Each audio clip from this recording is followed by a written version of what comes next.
And we're back to learning JavaScript. Let me show you the concat method. It's the specific one for arrays. We can use it to merge two arrays into a new one. We've got our ARR array. Let me make that ARR1. Now I create a second one. Let's ARR2. Let me add brown and magenta as colors.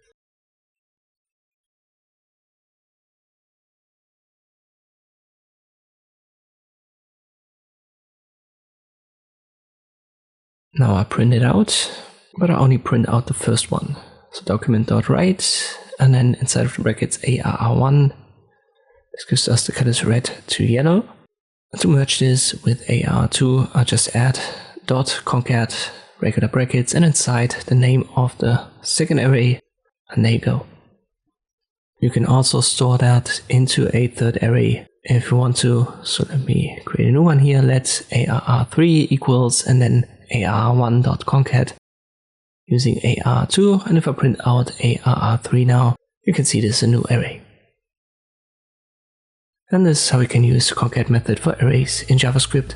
I hope this video was helpful. Thank you for watching, and I'll see you next time.